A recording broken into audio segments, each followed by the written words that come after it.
nkokonendo nkaralle mando wa ngahi aga sefe national ten khibaren kamma soni karamu manga girnan kana angana wandire mewtu na safa ke fina national ten nan talle menyani adu fo kabantende bay ontiro jamu kayde na remme kenya ngalle me ngabane lay juj national te gum me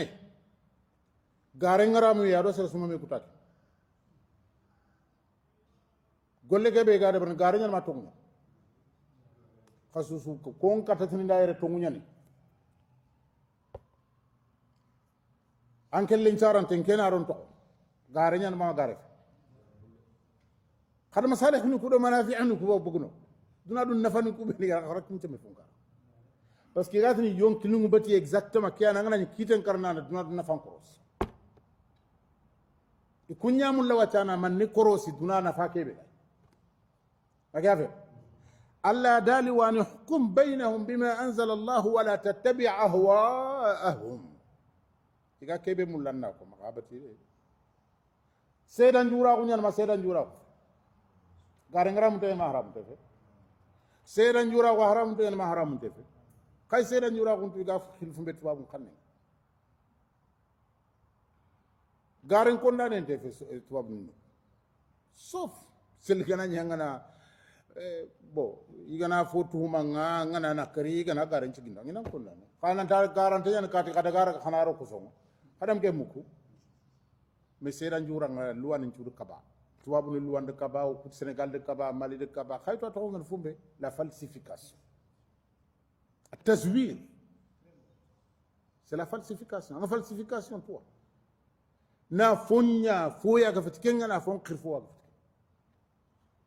c'est la falsification angana wandire mewtu na safa ke fina national ten nan talle menyani adu fo kabantende bay ontiro jamu kayde na remme kenya ngalle me ngabane lay juj national te gum haramun te ma haramun te on daga toro be ni ga dabat tora anken pabe to abdallah ngedan mutunda wacha ndan to kollin to kagelan gelle man soronna ngori dan ngori mini mangor din ke abate tayib nyille ndan to mutundoron to ayo mene ana de mana mene fabe ba anta ampa ba khanati ahana kuntandi anille men de mana mene me ay suwaram bruxe ndaysan il n'a pas vu ay suwara tariku agadre me kebe sara to ngani amada ha ada tariku no angana kara an kismaru ngana ri ganati o faba no ko il kayt ni nyafa il ko to ko ina ta faba no jagon ci ci abru takko ko kan ken kay donc adan ci arxaf matuma xarim diga me ke fa seli kemena fa ga dangane aga diga ga birene adi dan taru na kan kutu bakame yella gana nyin ke jamu nyan kamaran ke jamu nyan tanjigo kamara nyani nga durwani ngi man tanda ngalle alle me ke de ngamul nandema khaifun na kaitin de bari na nyi lemme anyana manay kamara nyana mata tanjigo ra mala harani ke ngaba ma sasa ni tapre hajuni ngana sirwana ile kati jamu mara hara aramun na kana nya kamera na kismarun na nya kamera nan anda dalla debe ke no ko ngi ganati ku kamera ni bogu taji gora ni nyay pour na prouver fofu to ko tay hada mi remme golle ngana nya c'est ne do angana ni fo ngana analyser ni maka analyser bil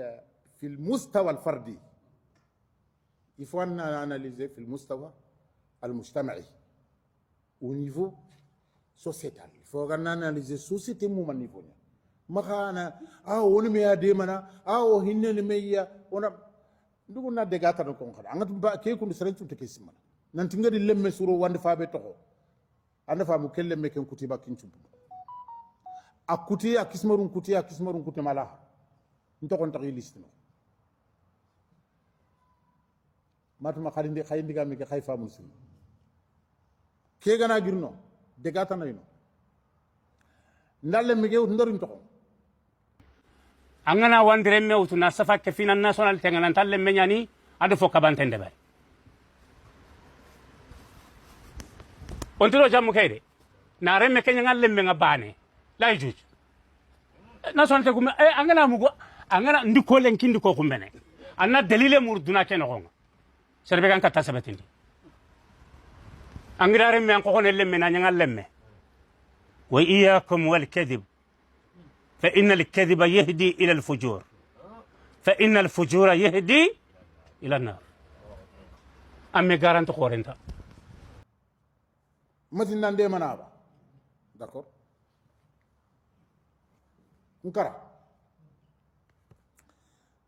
ngakara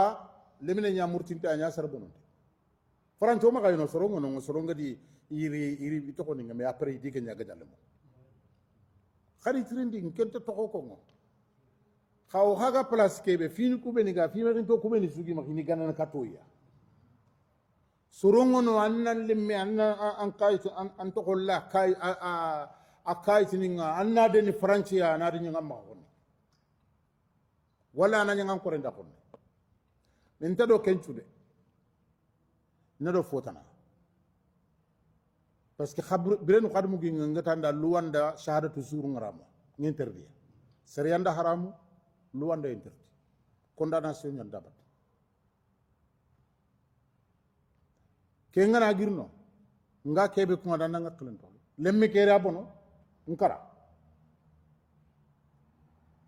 ngadara mu be ni sara itahu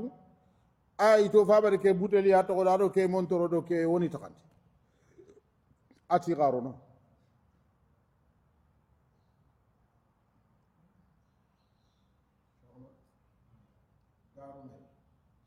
magabutu ndo c'est très parce que wa kinyan ngati ku kundu acha ni qorni analyse soro kuni fam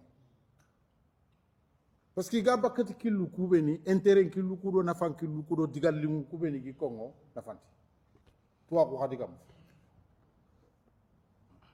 woli tuwana nyaagani ke taagare ke ko hagana khate punu londi khana daga taga gujanga khana ta expliquer wada siringa de non ikunda ida sufa minga kebe kuma te kengara unta atiru no kenga angana ke diga mi ko soni ko nanim ko no o garo nin to ko kenta suya khala wor ko fa benda fa be nga khala sa nga khala sa bin ila akhiri karambala ko manya karambala ko amanyan tamanyan tanyan serianga ti fosu haramun te nyana nga khlen to gando ma alat ninya legri fini lagurnya antado sasa ana do fini lagurnya sel haraga na nyo ganyi de berni ganninga oga mi famu tuano ngari sasa iga di famu siringa parce que sage bireno rop no ko mo ko nga yonon tu ko mo ko nga kon na metrum ka khara modin kiri modin ja anke ke kayti de gallo ni to nga gallo ni to ko dabe adin cedanti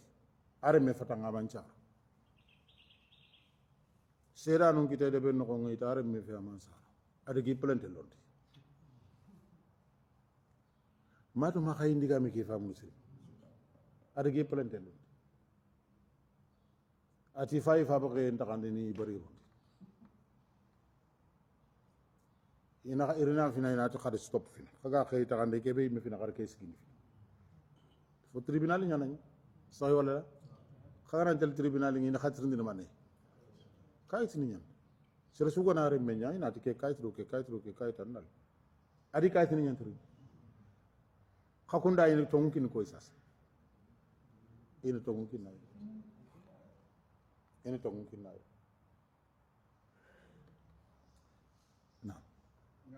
bismillah